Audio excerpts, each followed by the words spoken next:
Good morning, everyone, and welcome to another edition with Task Force Bighorn. This morning, we're going to be going over the Jupiter training curriculum. It's from January 2024 to January 2025 is initially when the book list and the curriculum went active. So we're just going to go over a few things from this, approximately 7 books that we were reading, combined with the leadership professional development that we were conducting. So this is a primer to all of the books and everything that we are going to be chatting about in the future for Jupiter training for leaders. This is again brought to you by the Task Force Bighorn LPD. So we're going to go through some of this. There are some updates to these slides. These were created initially when I was looking at this curriculum and the training. So there are some potential inconsistencies.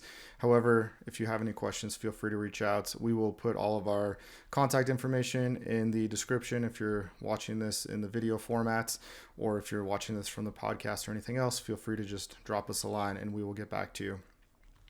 So Task Force Bighorn LPD list, we're talking about this for Bighorn Battery, specifically from the Jupiter training curriculum, both from myself and First Sergeant when we were conducting this. The first book we're looking at is The Infinite Game by Simon Sinek. The bluff for this book is we're looking at something that is process-oriented or people-oriented when we're facilitating these discussions, and when we're looking at specifically a problem-solving mindset.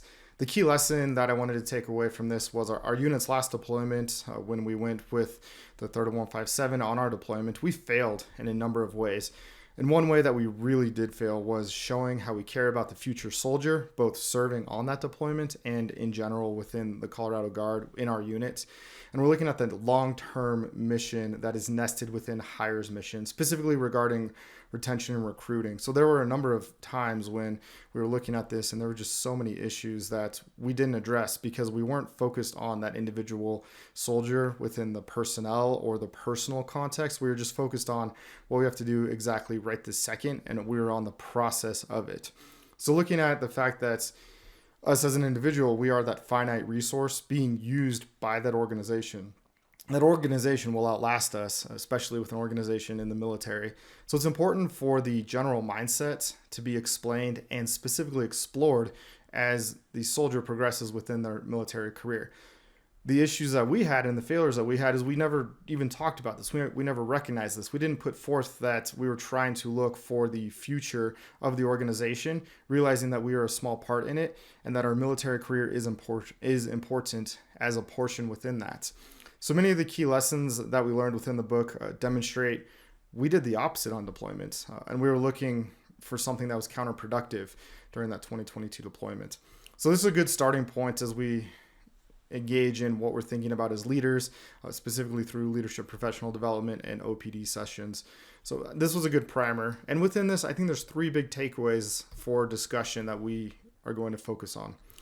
First is, how are we advancing a higher cause? Or what is that even higher cause that we are trying to look at? How do we protect soldiers, civilians, and the world? How does that align with the infinite game mindset? And how does that align with our own organizational and personal mindsets? And how are we generating leaders to continue success? It's one thing to have a leader be successful and then they aren't successful after whatever assignment they have. But how do we generate a continually successful leader? And how do we generate a future leader that will be successful? So again, we're not looking today, we're looking on the future continuum. So The Infinite Game by Simon Sinek, the first book that we'll be reading for Jupiter training. Book 2 is a book that I took from the Navy. I have this book for a few reasons. One is to see that the military is way bigger than just the Army, and we get so boxed in and looking at this is the Army way of doing it, this is the Army leadership professional development, how does the Army do it? It's Army, Army, Army. Yes, very important because we are field artillery. However, we also should look to our sister forces within the military and see there are other ways to do things that very much will apply to how we are trying to grow as leaders. So the second book is It's Your Ship, Management Techniques from the Best Damn Ship in the Navy. One thing that I very much did take from this is trust your chiefs, or I trust my chiefs, specifically the chief as the chief on the launcher, the one that is responsible for flipping that switch and having that round go down range. So I'm trusting my chiefs. And so part of that was the program that I was instilling of Trust Your Chiefs was making it your own. So It's Your Ship is really about making that ship your own. And the captain of that ship was there to facilitate that growth, support however required or needed. Really, though, supporting the junior leaders and the junior non-commissioned officers within that organization so that they can make the ship their own. So we're applying that to the launcher context here. Again, taking something from the Navy, saying this is amazing, very successful. Let's implement it within the launcher side on the field artillery within the Army. The bluff for It's Your Ship is our chiefs are in charge of their own ship in a way. So let's see how they can cross-train, how they can enable those responsible for the equipment, and allow those leaders, specifically the chiefs and gunners and the box operators, if we're talking about the FTC, to own their own development as a key leader. Also, it is insanely hard to instill that ownership in others. So how are we letting those leaders instill it in themselves so that it can naturally grow to others? The focus here is specifically on showing how a successful captain was able to empower his whole ship to buy into that ownership and share of the mission. Additionally, we want to focus on the junior officers that they are in the Army. And we're also looking that the Army is not the only military entity that provides good leadership development programs. Again, let's get that broader perspective. So looking in that, there's 3 big takeaways. You can probably sense a theme here. We're having 3 points to all of them for the discussion topics. It's Your Ship discussion topics are, how do we listen aggressively and communicate with purpose? We're not just communicating to communicate. We're not just talking to hear ourselves talk. We have to listen aggressively first, and then when we do communicate, be it an op board, be it a tasking, be it something else, we have to do it with that purpose. What are we actually conveying? Let's go above and beyond and take risks. A huge issue for many people in command, and specifically leaders that are not more senior in their careers, is risk aversion. We were supporting something with 4th ID called Ivy Mass. And one of the field grade officers that I was interacting with, as well as First Sergeant, when we were talking to him, that field grade officer was very concerned about some things that we were not as concerned about. And talking to him later, he was airborne, he was Ranger, he was air assault, and he had all those.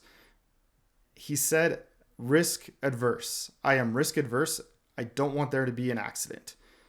And both First Sergeant and I looked at him and said, how the hell did you go to all these schools? And how do you have all of these additional designations? And you're risk adverse. It kind of blew our brains because we were looking at this in a different context of what is a risk that we should be taking to go above and beyond. We're not taking a risk just to do it, but how do we advance our unit and enable our soldiers to go above and beyond, and we will take that risk. So it was just a very interesting perspective that this field grade had, who was in active with 4th ID. He was active military 4th ID. And he was kind of shocked at what First Sergeant and I were doing. And yet we were the most successful unit. We're looking at the Washington Post test. This could be a little dated with our current audience. And if anyone's looking at this 10, 15, 20 years in the future, but the Washington Post test essentially boils down to, if there's a headline and it goes throughout the world tomorrow, is that going to affect me in a negative way or a positive way? So thinking about if what I'm doing right now would pass the Washington Post test, it's a very individualistic thing to consider of what we would want in the Washington Post. So thinking about that headline, what is it going to be perceived as? Again, that's something for us as an individual to answer. Let's move on to book number 3. This is by Mark Manson. It's called The Subtle Art of Not Giving a Fuck. Initially, when I was going through the curriculum, I was thinking of books, both military and civilian, of how organizations work. And so I thought this was an important book, mainly from the civilian side and somebody's personal civilian career. However, we can also use this as an interesting viewpoint and topic for discussion in the future. The bluff for The Subtle Art is providing a different viewpoint on the world and what actually can motivate us, the individual, what can motivate us to give our best in all aspects of life. Again, lightning triangle, we see that on the top left of the slide, but the lightning triangle, all aspects of life, and why being a countercultural leader is not necessarily a poor prospect. For The Subtle Art, we're looking at a different approach than standard military leadership. However, in today's varied environment, it is important to expose future leaders to multifaceted aspects of their own self-development in order to develop future leaders able to win wars. We're looking at this more of a self-help or a self-focused aspect to be more productive within the future OPD sessions. When I'm saying this, I'm meaning if we look at current wars going on and if we're looking at past and future, we're going to have very adaptable leaders. So many times we have people saying, here's our buzzword, here's what we're going to do for lethality, here's how we're going to actually be a force multiplier. I think not enough leaders are actually saying, okay, so let's look at this also from the civilian context. In a future war, we're really going to have to rely on civilians. Our force is not as strong as it should be in terms of support, in terms of people that are actually able to serve in the military, in terms of people even eligible based on just height, weight metrics alone. So when we look at the future, how are we looking at this in a different non-standard way? And it's okay to be non-standard when we're within the military. That is scary, and we are taught so many times to just go with what we're taught.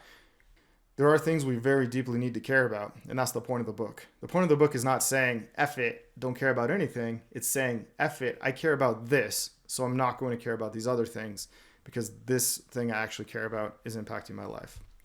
Let's look at the discussion points. Again, when you read this book and afterwards when we conduct the LPD, these are things I want us to be thinking about and to discuss. First one, don't measure success against others. Again, that's a counter way to think about how we are in the military because everyone has an evaluation when they're at certain levels. We're measured against our peers in every single aspect. But I would posit, let's not measure success against others. Number two, pain is inevitable. How will we deal with it? I think there's an issue within current American society of pain avoidance and not actually acknowledging it is going to suck. We have the phrase, embrace the suck. And I think that's a very misutilized term in a lot of ways.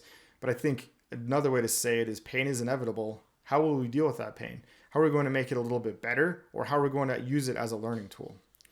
3, we are always choosing. Subtle Art talks about what do we actually care about. Book number 4, we're looking at a book called On Killing, The Psychological Cost of Learning to Kill in War and Society by Dave Grossman.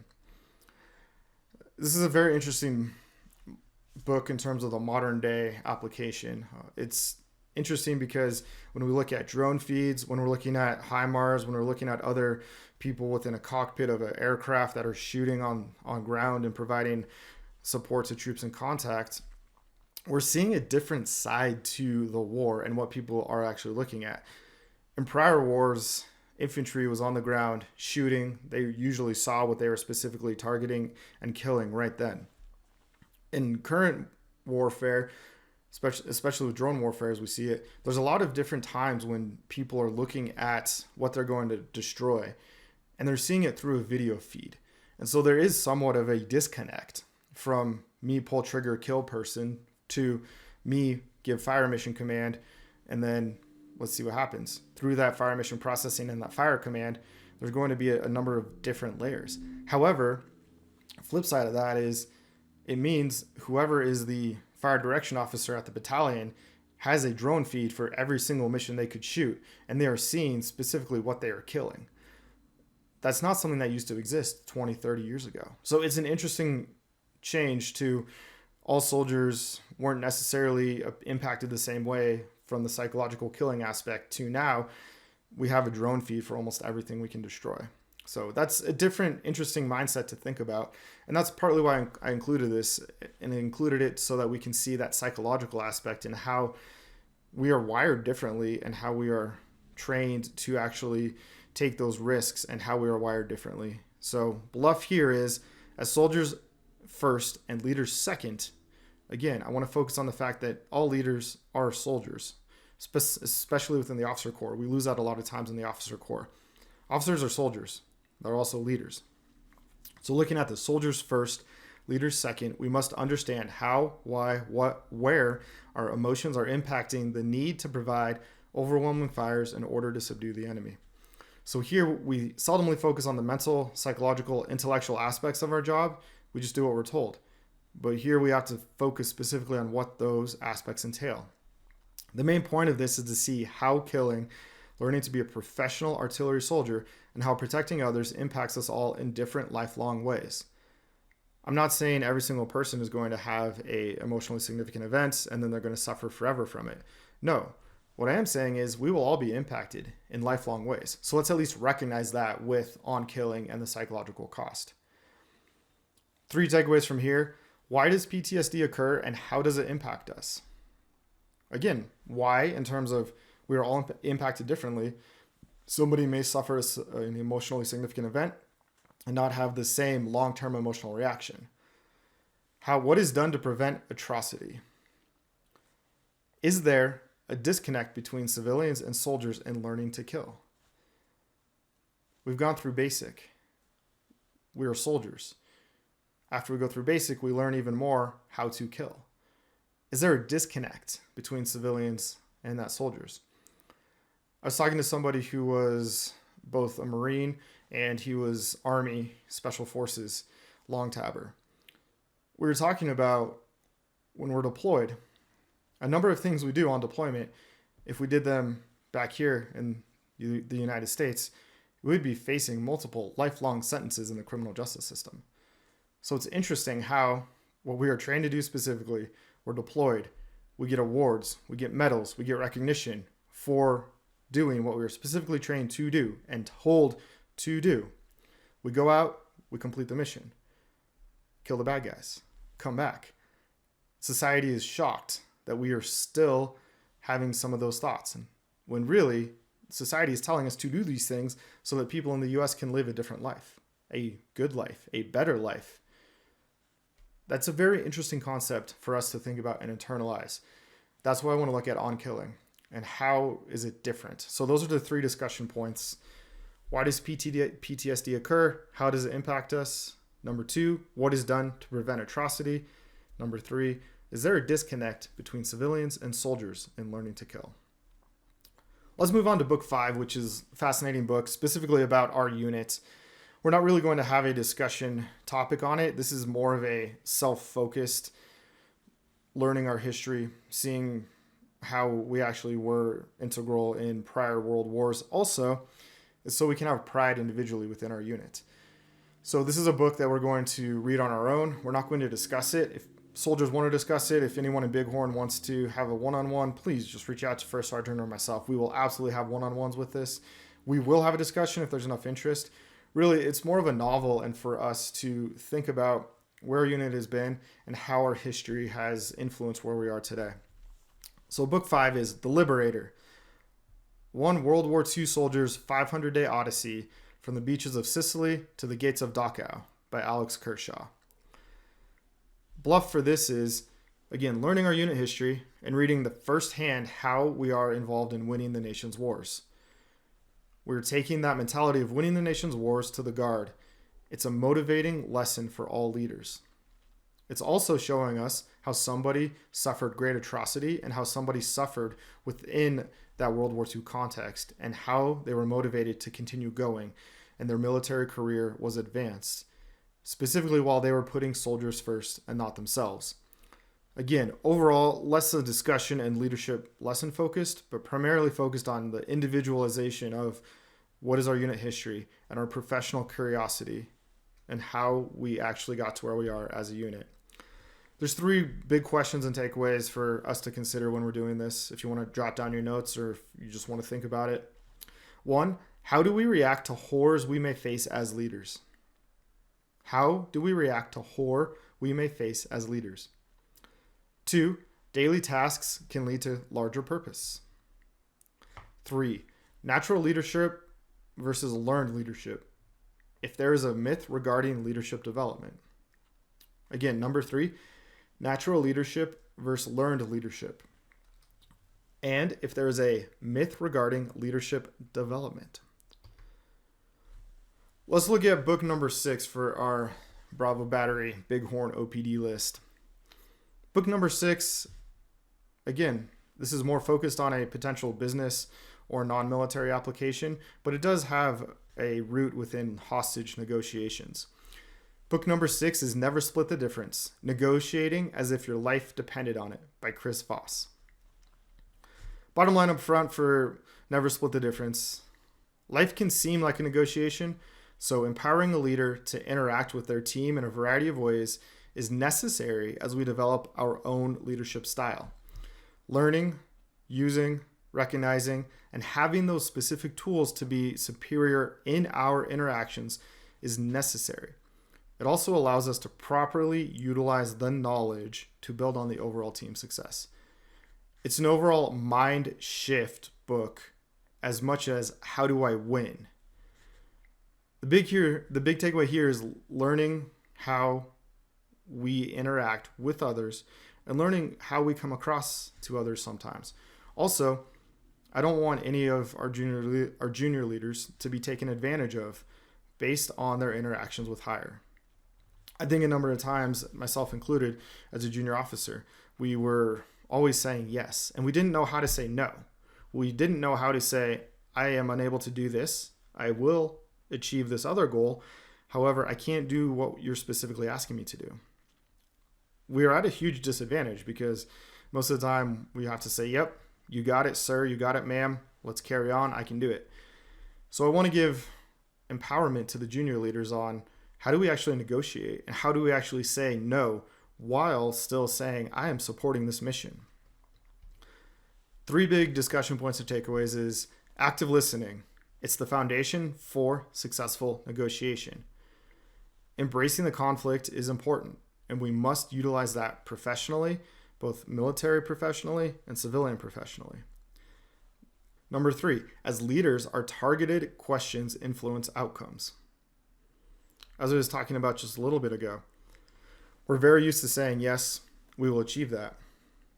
But as the leader at the senior level, going all the way down to that platoon or that section level, that leader, be it a 1-star, 2-star, however many stars, even no stars, but that leader asking a targeted question really does influence the response, the outcome, how things change in the future. On deployment, one of our leaders was talking with another leader. They were talking about a room within the specific area we were working. The layout of it wasn't very great in terms of using that room to hold meetings or to have discussions. The layout was not adequate. The leader was discussing this with somebody else. Somebody overheard that. And just based on that discussion, those leaders talking about it and asking the questions, somebody overhearing, they didn't have to give an order. They didn't have to tell anybody. It was done within a day. And the layout of that room and their office was completely different and much more conducive to a better environment. So things of this nature are what we need to look at as leaders. If we're asking a question, it's going to really influence and impact whatever happens in the future. Let's turn to our final book, book number 7. It's called Leaders Eat Last by Simon Sinek. The way in which he looks at the organization and how he's actually interviewed and talked to a number of people within the military provides us a great mentality of 2 things. One, if somebody's transitioning from military to civilian, they have that mentality and they can see how it actually is going to be written into their future, how they can actually interact with the civilian side based on what they learned in the military and how it actually is progressing forward. The second is somebody on the civilian side looking at the military, writing about us, writing about how we accomplish really great things, and also calling us out, holding up that mirror saying, we're not always as great as we think we are. So bracketing the beginning and ending book with that perspective, I think, is beneficial, and hopefully we can talk a little bit about that in our final discussions. I did put the anticipated discussion dates here. That, again, was for our curriculum previously, so if you're watching this after 2025, feel free to disregard that. Book 7, Leaders Eat Last by Simon Sinek. Bluff here is linking together everything we've discussed so far in the Task Force Bighorn OPD, and we're also demonstrating the positive leadership, which specifically depends on individuals' leadership mentality. Number 2, leaders letting others have needs satisfied before our own needs are. And why the mentality to not being first is important for building the future team. So often we just talk about being number 1 in everything. Really, we want to be the best team, and then all the other results will follow. There's a management versus leader course as part of the curriculum. If you're interested, feel free to check that out, where I dive much more into the team aspect. But here, really, the mentality is, how do we as a team function at a high level? Not necessarily being number one in all categories. So 3 big discussion points for Leaders Eat Last. 1, leaders within the organization must feel they're within the circle of safety. Number 2, leaders sacrifice for the good of the people in their care. Number 3, working with soldiers is important. Removing soldiers from positions should be infrequent. Number 3 was a hard lesson that we learned when we were on deployments and under prior leaders. We just did not remove people when we should have. So I want to talk about, for number 3, working with soldiers is important, yes. Removing soldiers from positions should be infrequent, yes. Although it should be done when necessary. Overall, when we're talking about Bighorn OPD and when we're talking about future leaders, I want there to be the broad brushstroke, broad spectrum, broad overview, the future sight, however you want to phrase it. I want there to be the shared understanding. We're looking toward the future. We're looking how today we can craft leadership for those future leaders, knowing today that we are influencing where we are going and where that future leader is going to be in a position, hopefully far surpassing our own. So today it's important for us to cultivate that and to teach so that those future leaders have a good foundation and a good base. One quote that was interesting that somebody I really trust and admire told to me, an NCO within the organization. I was talking to him about the difficulty we were having with some new platoon leaders. The issue was, how do we actually get them engaged? What are we doing? Like, what is the whole purpose, to some degree, of training them when they're just going to be leaving again from that platoon level? The response was interesting. The response was, we are training the future battery and battalion commanders. If you don't like your current battery commander, look at your platoon leader, and that's who it's going to be next. I took that quote and I was pondering it, and I realized that's correct. We are training the future commanders to lead the organizations. So it's our responsibility to train soldiers to actually lead in a way that we would want to follow, because we're training the future leaders of the organization. So if we're not training those platoon leaders right now, if we're not training those specific platoon sergeants right now, they're going to be the future. And it's up to us to actually influence that. And it's up to us to realize, hey, we failed if they're not a good battery commander, if they're not a good first sergeant, if they're not a good battalion commander or command sergeant major. That's on us at our level, because we failed to train them appropriately for the future. And we didn't put in the time and the work now. Part of all of that is Jupiter training, and Jupiter training for leaders is really, how do we influence both now, and how do we have a bigger perspective of, this is bigger than me, this is for the future. Also, this is bigger than me, and right now, how do I instill whatever knowledge needs to be instilled in somebody, while also combining that with leadership is important, mental health is important, emotional health is important. Let's look at the overall holistic person. I appreciate everyone who's joined me on this adventure. Thank you for listening or watching the overview of where we're going with Jupiter Training for Leaders, specifically the LPD, OPD curriculum going forward. If you have any questions, comments, concerns, if you want to reach out, we'll put everything in the link to the podcast or on the video feed if you're looking at it through that lens. Feel free to reach out. We can have a further discussion. And again, let's always put the soldiers first so that we can be successful in the future wars. Destined to climb.